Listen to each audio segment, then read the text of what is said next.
but my adolescence sucked donkey balls. I lost all of my friends, my community, my legal rights, and my family within the span of about 9 months. My therapist in my 20s would later call this some real traumatic shit, and I would spend the next decade and change working on unraveling it and becoming less of a self-absorbed, entitled little prick. The problem with my home life back then was not all of the horrible things that were said or done. Rather, it was all of the horrible things that needed to be said and done but weren't.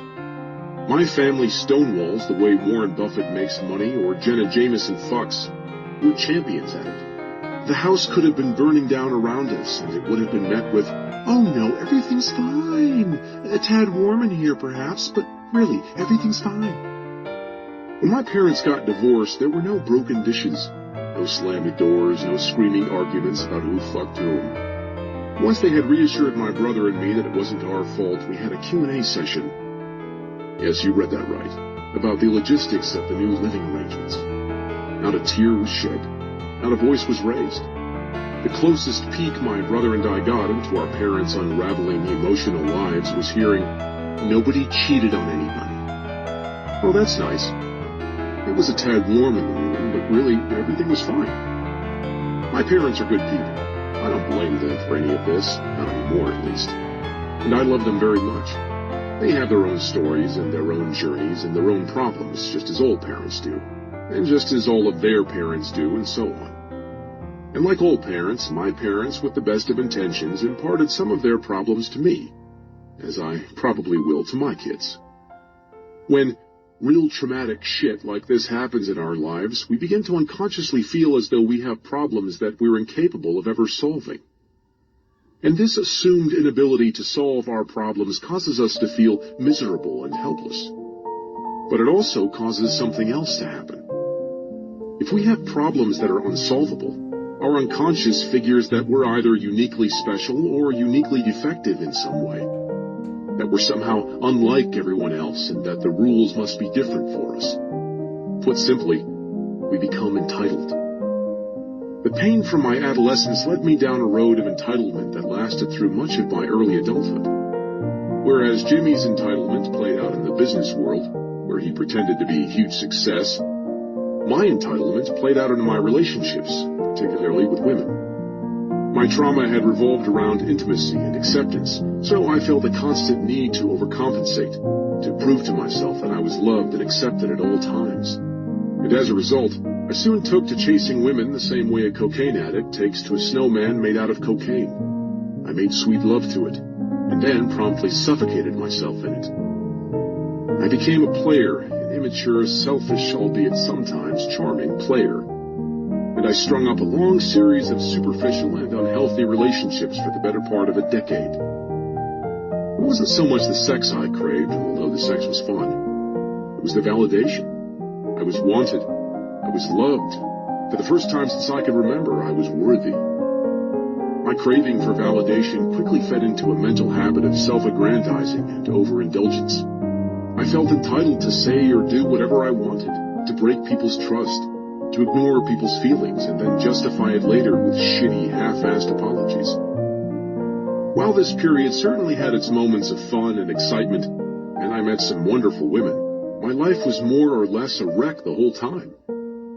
I was often unemployed, living on friends' couches or with my mom, drinking way more than I should have been, alienating a number of friends.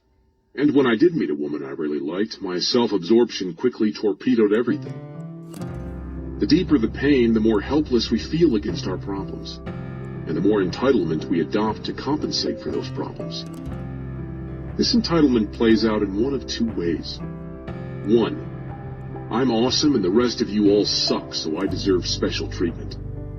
2. I suck and the rest of you are all awesome, so I deserve special treatment. Opposite mindset on the outside, but the same selfish, creamy core in the middle. In fact, you will often see self-entitled people flip back and forth between the two.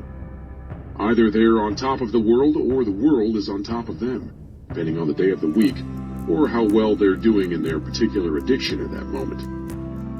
Most people correctly identify a person like Jimmy as a raging narcissistic asshat. That's because he's pretty blatant in his delusionally high self-regard.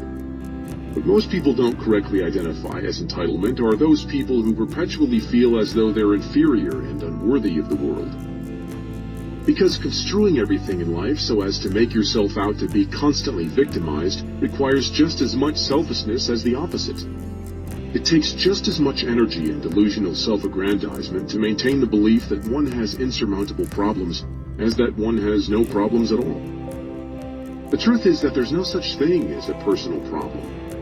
If you've got a problem, chances are millions of other people have had it in the past, have it now, and are going to have it in the future. Likely people you know, too. That doesn't minimize the problem or mean that it shouldn't hurt. It doesn't mean you aren't legitimately a victim in some circumstances. It just means that you're not special.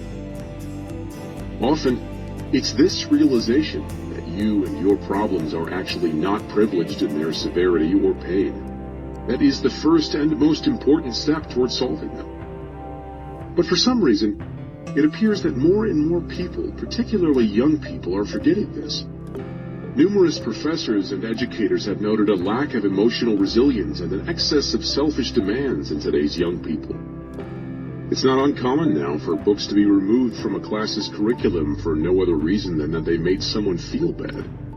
Speakers and professors are shouted down and banned from campuses for infractions as simple as suggesting that maybe some Halloween costumes really aren't that offensive.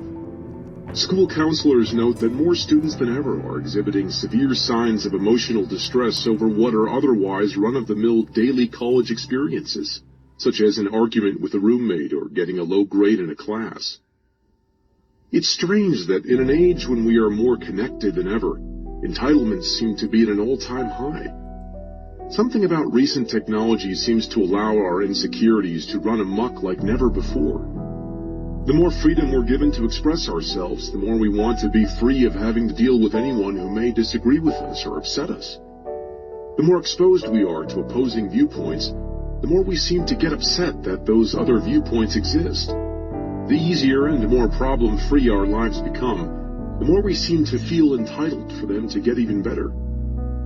The benefits of the internet and social media are unquestionably fantastic. In many ways, this is the best time in history to be alive. But perhaps these technologies are having some unintended social side effects. Perhaps these same technologies that have liberated and educated so many are simultaneously enabling people's sense of entitlement more than ever before.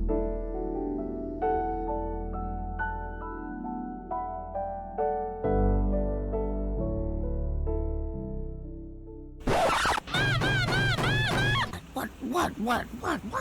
It's over. Don't you worry. Hit the subscribe button. Like and subscribe. Yes, sir. Wonderful. Wait.